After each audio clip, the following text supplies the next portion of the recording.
Hello student, कैसे हो आप लोग? कैसी चल रही है आपकी पढ़ाई? आज का अपना टॉपिक है गोलीय दर्पण के अंदर कौन कौन से महत्वपूर्ण पॉइंट है जो हमें याद ही होने चाहिए। और एक नंबर का क्वेश्चन आता है स्टूडेंट। तो आज अपन नया टॉपिक लेके आ रहे हैं। कौन सा टॉपिक है अपने कि इंपॉर्टेंट पॉइंट्स हैं। अगर ये पॉइंट आपको अच्छे से याद होंगे तो आपके क्या होगा कि आने वाले जितने भी डायग्राम है उसमें आपको पता चलेगा भी मुख्य ध्रुव क्या होता है, कैसे बनता है, वक्रता केंद्र क्या होता है, कैसे बनता है, और वक्रता त्रिज्या क्या होती है, और उसका डायग्राम कैसे बनता है। कोई भी गोलीय दर्पण अपन ने पढ़े थे कि दो टाइप के होते हैं। कितने टाइप के होते हैं? दो टाइप के होते हैं, अवतल दर्पण और उत्तल दर्पण। उन अवतल दर्पण और उत्तल दर्पण में कौन कौन सी संभावनाएं, कौन कौन से मुख्य बिंदु आते हैं जिससे आपने नेक्स्ट जो पॉइंट होगा जितने भी प्रतिबिंब बनाने के उनमें हेल्प मिलेगी, ठीक है, उनमें सहायता मिलेगी। तो आज का अपने टॉपिक है कि कौन कौन से इंपॉर्टेंट पॉइंट है जिसके द्वारा अपन डायग्राम में किसी भी मुख्य ध्रुव को किस प्रकार दर्शाया जाता है, द्वारा को किस प्रकार दर्शाया जाता है, वक्रता केंद्र को किस प्रकार दर्शाया जाता है, और वक्रता त्रिज्या को किस प्रकार दर्शाया जाता है स्टूडेंट। ठीक है, तो ध्यान से देखिए लेक्चर है। और आप हमेशा क्या करोगे, आपको सबसे पहले पता होना चाहिए कि गोलीय दर्पण, सब पहले वाले लेक्चर में अपन ने क्या पढ़ा है कि गोलीय दर्पण क्या होता है कि ऐसा दर्पण जिसका परावर्तक पृष्ठ क्या हो, गोलाकार हो, क्या कहलाता है? गोलीय दर्पण कहलाता है। ठीक है, बात समझ में आ रही है। नेक्स्ट देखिए कि गोलीय दर्पण कितने प्रकार के होते हैं। दो प्रकार के होते हैं स्टूडेंट। कौन कौन से होते हैं कि एक होता है अवतल दर्पण और एक कौन सा होता है? उत्तल दर्पण होता है। कौन सा दर्पण होता है? उत्तल दर्पण होता है। तो देखें जरा अपने कि अवतल दर्पण है। अवतल दर्पण क्या होता है कि ऐसा परावर्तक पृष्ठ जिसके बाहर की तरफ क्या की हुई हो, पॉलिश। इसके क्या कर देते हैं, बाहर की तरफ है पॉलिश कर दी। क्या कर दी स्टूडेंट? पॉलिश कर दी। अगर बाहर की तरफ पॉलिश की है तो अंदर का भाग क्या है? वक्रित है, दसा हुआ है। ये अंदर का भाग देखो जरा, दसा हुआ है। और कौन सा भाग है? वक्रित भाग है। और बाहर की तरफ पॉलिश है। इसका मतलब कौन सा दर्पण है? अवतल दर्पण। कौन सा दर्पण है? अवतल दर्पण।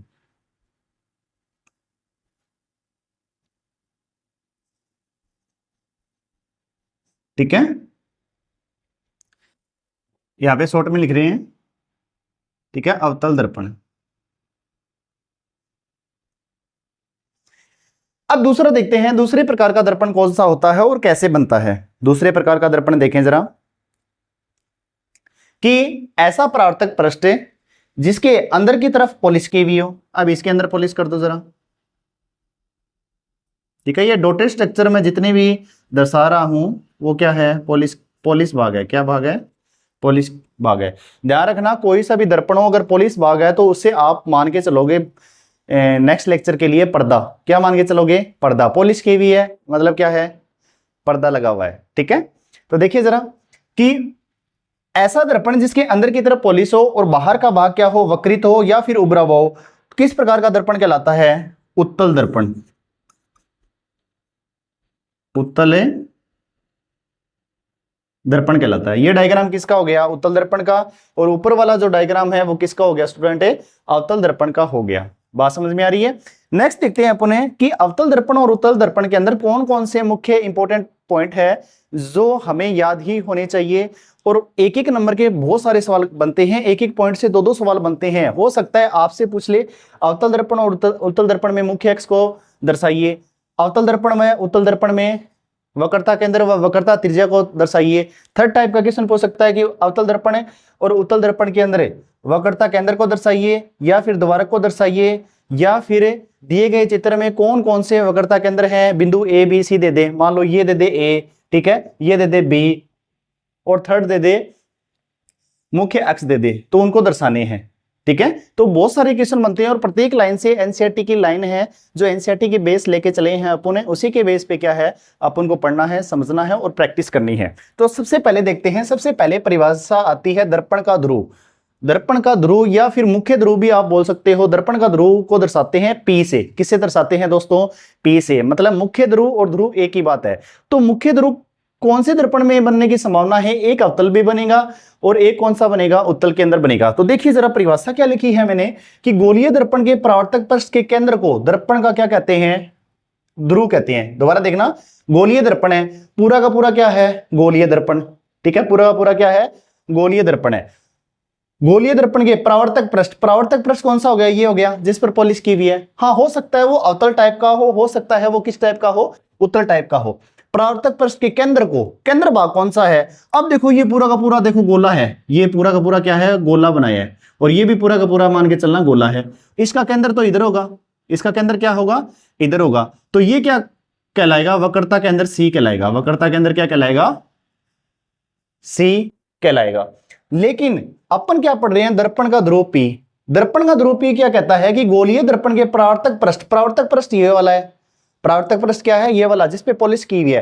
परावर्तक पृष्ठ का केंद्र कौन सा भाग हो गया, ये हो गया, ये भाग, ये क्या कहलाएगा, P कहलाएगा। क्या कहलाएगा, P।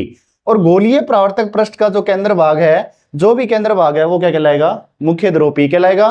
और गोलीय पृष्ठ का जो केंद्र भाग है, ठीक है, जो परावर्तक पृष्ठ में है गोले का केंद्र भाग है वो क्या कहलाता है, वक्रता केंद्र सी कहलाएगा। ठीक है, इसके आगे परिभाषा आएगी। अब देखो वक्रता केंद्र और वक्रता त्रिज्या। गोलीय दर्पण के केंद्र को, गोलीय दर्पण है पूरा का पूरा क्या है, गोलीय दर्पण है, उसका केंद्र क्या है, वक्रता केंद्र, जिसे किससे दर्शाते हैं, सी से दर्शाते हैं। लेकिन ध्यान रखना, वक्रता केंद्र जब भी आप ध्यान रखो तो सबसे पहले आपको पता होना चाहिए परावर्तक पृष्ठ। परावर्तक पृष्ठ कौन सा होता है, जिस पर पॉलिश की हुई हो, पॉलिश की हुई है वो भाग का आधा पॉइंट क्या कहलाता है, मुख्य ध्रुव कहलाता है। ऊपर वाली परिभाषा देखिए जरा, कि गोलीय दर्पण के परावर्तक पृष्ठ का केंद्र, परावर्तक पृष्ठ का केंद्र ये हो गया मध्य भाग, तो ये क्या कहलाता है, मुख्य ध्रुव P कहलाता है। क्या कहलाता है, मुख्य ध्रुव P कहलाता है। लेकिन गोलीय दर्पण के केंद्र को, गोलीय दर्पण के केंद्र को क्या कहते हैं, वक्रता केंद्र कहते हैं। बात समझ में आ रही है, तो इसमें कंफ्यूजन आपको बिल्कुल नहीं होना है, ध्यान से सुनते जाइए, पढ़ते जाइए, समझते जाइए। ठीक है, इसके बाद में देखो वक्रता केंद्र और वक्रता त्रिज्या। गोलीय दर्पण के केंद्र को क्या कहते हैं, वक्रता केंद्र कहते हैं, जिसे किससे दर्शाते हैं, सी से दर्शाते हैं। इसके बाद नेक्स्ट हेडिंग आती है अपने वक्रता त्रिज्या। और वक्रता त्रिज्या को ध्यान रखना किससे दर्शाते हैं, कैपिटल आर से। अल्फाबेट जो पहली ABCD का कैपिटल आर होता है उससे दर्शाते हैं। ठीक है, जिसे नाम दे दिया गया वक्रता त्रिज्या आर। ठीक है, तो सबसे पहले कौन किसको दर्शाता है, अगर पॉसिबिलिटी है दर्शाने की तो वो चीज आपको याद रखनी चाहिए। जैसे सबसे पहले अपने पढ़ा है दर्पण का ध्रुव, दर्पण का ध्रुव या फिर मुख्य ध्रुव, जिसे किससे दर्शाते हैं, P से। उसके बाद में सेकंड पढ़ा है वक्रता केंद्र, वक्रता केंद्र को किससे दर्शाते हैं, C से। ठीक है, और उसके बाद में पढ़ा है वक्रता त्रिज्या, वक्रता त्रिज्या को किससे दर्शाते हैं, R से, कैपिटल R से। अब देखो वक्रता त्रिज्या क्या होती है, मुख्य ध्रुव P और वक्रता केंद्र C के बीच की दूरी, के बीच की दूरी कौन सी हो गई, ये वाली, के बीच की दूरी।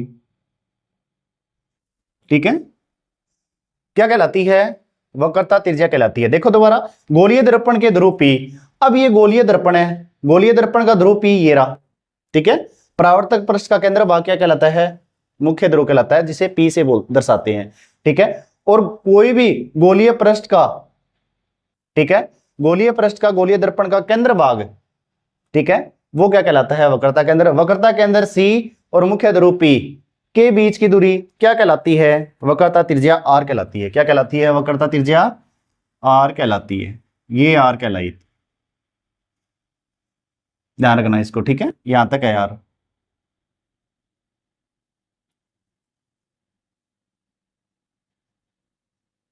यहां पे नीचे बना रहा हूं मैं, ये क्या कहलाती है, वक्रता त्रिज्या R। नेक्स्ट आता है अपने मुख्य अक्ष।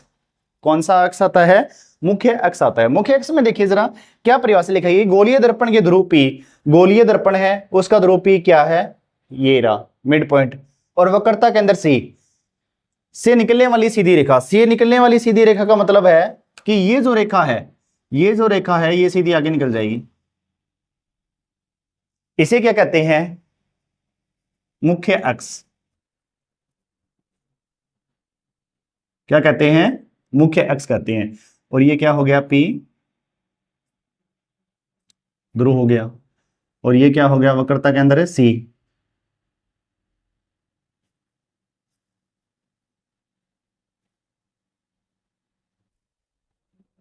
और ये है वक्रता त्रिज्या।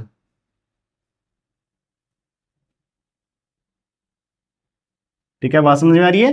तो अपन क्या कर रहे हैं कि अवतल दर्पण के अंदर मुख्य अक्ष क्या होता है, ध्रुव क्या होता है, वक्रता केंद्र क्या होता है, वक्रता त्रिज्या, इसके बारे में परिभाषाएं पढ़ी है। और इसके बारे में अपन ने क्या पढ़ा है, रिप्रेजेंटेशन किस अल्फाबेट से करते हैं। लास्ट अपने परिभाषा आती है कि मुख्य अक्ष में क्या है, गोलीय दर्पण के ध्रुव P, गोलीय दर्पण का ध्रुव P हो गया, वक्रता केंद्र C, वक्रता केंद्र C के बीच गुजरने वाली सीधी रेखा आगे की ओर बढ़ाना है उसको, ठीक है। तो क्या कहलाएगा, मुख्य अक्ष कहलाएगा। परिभाषा आ सकती है कि मुख्य अक्ष किसे कहते हैं, या फिर वक्रता केंद्र किसे कहते हैं, या फिर आपसे पूछा जा सकता है वक्रता त्रिज्या किसे कहते हैं, ठीक है। ये सारे के सारे क्वेश्चन आपको अच्छे से आने चाहिए ताकि आपकी पॉसिबिलिटी ज्यादा हो नंबर आने की बोर्ड एग्जाम में। नेक्स्ट देखिए द्वारक, बहुत बार एग्जाम में क्वेश्चन आया है कि मुख्य अक्ष और द्वारक किसे कहते हैं, अवतल या फिर उत्तल दर्पण के अंदर इनको दर्शाइए। तो देखिए गोलीय दर्पण के परावर्तक पृष्ठ के तल को वर्ताकार सीमा रेखा का व्यास माना जाता है। इस लाइन का मतलब देखो, कोई भी अगर गोलीय दर्पण है, ये गोलीय दर्पण है, ठीक है, किस प्रकार का है, अवतल, और ये किस प्रकार का है, उत्तल। अब परावर्तक पृष्ठ के तल को, परावर्तक पृष्ठ का तल ये पूरा का पूरा क्या हो गया, परावर्तक पृष्ठ तल हो गया। ये पूरा का पूरा अगर गोला बना रहे हैं तो ये त्रिज्या है और ये क्या हो गई, पूरी की पूरी व्यास हो गई, ठीक है। ये क्या हो गई, पूरा का पूरा व्यास हो गया। अगर व्यास हो माना जाता है तो इसे दर्पण का क्या बोलते हैं, द्वारक बोलते हैं। अब द्वारक को कैसे दर्शाओगे, अगर अवतल टाइप का है, उत्तल टाइप का है तो यहां से दर्शाओगे, इसको बोलते हो एम डेस और इसको क्या बोलते हो, एन डेस, ठीक है। तो इस तरीके से आपको अवतल दर्पण में सारे के सारे क्या दर्शाने हैं, पॉइंट दर्शाने हैं, ठीक है।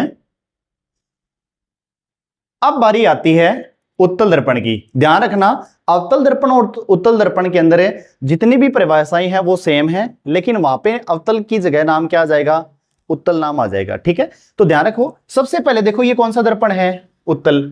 उत्तल क्यों है, क्योंकि अंदर की तरफ पॉलिश है, बाहर की तरफ भाग उभरा हुआ है, और बाहर की भाग क्या है, वक्रित है। कौन सा भाग है, वक्रित। अब इसको अपने, इसका वक्रता केंद्र कौन सा है, इधर है, राइट हैंड साइड है। इसका वक्रता केंद्र क्या है, लेफ्ट हैंड साइड है। लेफ्ट हैंड साइड मतलब बाएं भाग, क्योंकि ये पूरा का पूरा जब गोला बनता है तो ऐसे बनता है, देखना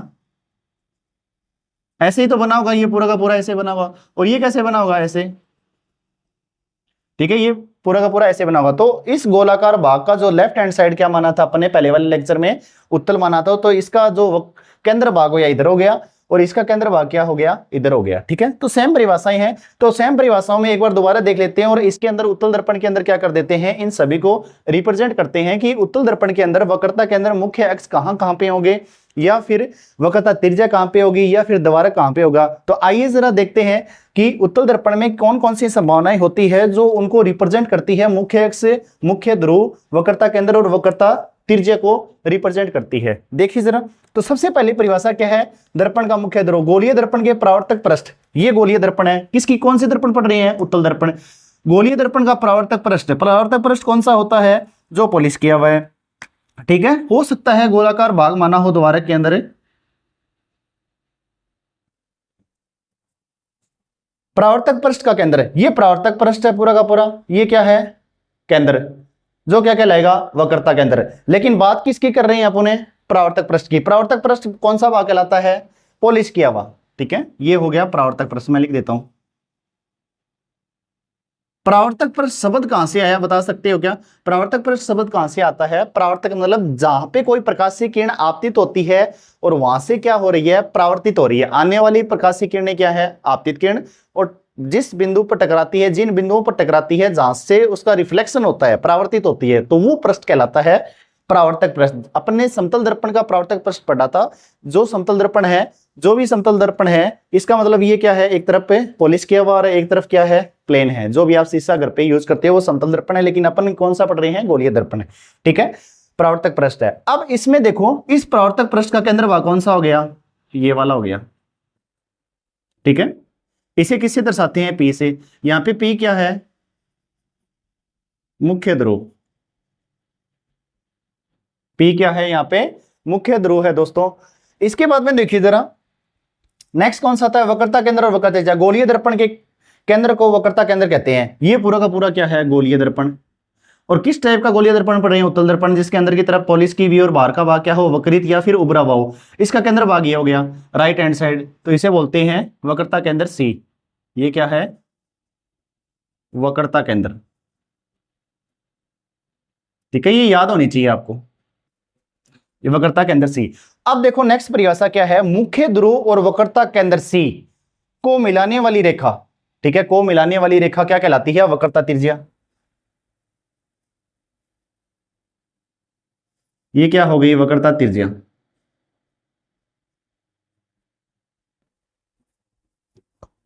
वक्रता त्रिज्या जिसे किससे दर्शाते हैं, कैपिटल आर से। इसके बाद में देखो वक्रता त्रिज्या की परिभाषा आ गई जिसे कैपिटल आर से दर्शाते हैं। इसके बाद में आता है मुख्य अक्ष, गोलीय दर्पण के ध्रुव पी, ये रहा गोलीय दर्पण का ध्रुव। किस प्रकार का दर्पण पढ़ रहे हैं, उत्तल दर्पण। गोलीय दर्पण के ध्रुव पी और वक्रता केंद्र सी, वक्रता केंद्र कौन सा है, सी, ठीक है, के बीच, इनके बीच गुजरने वाली सीधी रेखा, लंबी रेखा क्या कहलाता है, मुख्य अक्ष।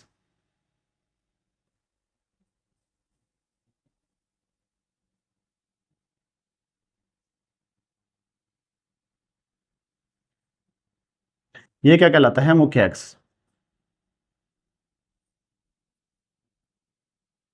ठीक है, क्या कहलाता है, मुख्य अक्ष कहलाता है। इसके बाद में देखो द्वारक, उत्तल दर्पण में द्वारा कौन सा, गोलीय दर्पण के प्रवर्तक पृष्ठ को वर्ताकार सीमा रेखा का क्या माना जाता है, व्यास माना जाता है। अब ये पूरा का पूरा क्या माना जाता है, ये वक्रता त्रिज्या आ गई, ये पूरा का पूरा क्या माना जाता है, व्यास माना जाता है प्रवर्तक पृष्ठ को जिस पर पॉलिश की हुई है। तो इसका एम डेस इधर हो जाएगा और इसका एन डेस ये हो जाएगा। तो ये क्या है यहाँ पे, एम डेस और एन डेस क्या है,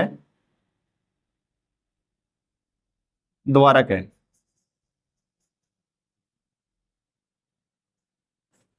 क्या है यहाँ पे, द्वारक। समझ में आ रही है बात। नेक्स्ट देखो आज अपन ने क्या पढ़ा है कि इंपॉर्टेंट पॉइंट पढ़े हैं, जो अवतल दर्पण और उत्तल दर्पण गोलीय दर्पण के पार्ट हैं उनमें कौन कौन से मुख्य बिंदु हैं, जैसे मुख्य अक्ष क्या होता है, द्वारक क्या होता है, और मुख्य वक्रता त्रिज्या क्या होती है, वक्रता केंद्र क्या होता है, और मुख्य अक्ष क्या होता है। ये सारी की सारी परिभाषाएं कैसे बनती है और कैसे किसी भी डायग्राम के अंदर इसको रिप्रेजेंट करते हैं दोस्तों। तो ये सारी की सारी अपन ने क्या है पढ़ी है आज। इसके अच्छे से प्रैक्टिस कर रहे, लेक्चर को ध्यान से देखिए, ठीक है। और जब भी आप लेक्चर को ध्यान से देख रहे हो तो साथ साथ में आप अपने रफ वर्क के अंदर आप प्रैक्टिस जरूर कीजिए। तो इसी के साथ आज की क्लास यहीं पे समाप्त होती है। नेक्स्ट लेक्चर में अपन पढ़ेंगे कि मुख्य फोकस और फोकस दूरी क्या होती है, जो मोस्ट इंपोर्टेंट क्वेश्चन है, जो बेस है इस लेक्चर के प्रीवियस पे, ठीक है। अगर ये लेक्चर आपको अच्छे से क्लियर हो जाएगा तो नेक्स्ट धीरे धीरे पॉइंट जो आगे बढ़ते जाएंगे। तो नेक्स्ट लेक्चर में अपन देखते हैं मुख्य फोकस और फोकस दूरी क्या होती है। तो डटे रहिए, पढ़ते रहिए और लेक्चर देखते रहिए। इसी के साथ थैंक यू, धन्यवाद, राम राम।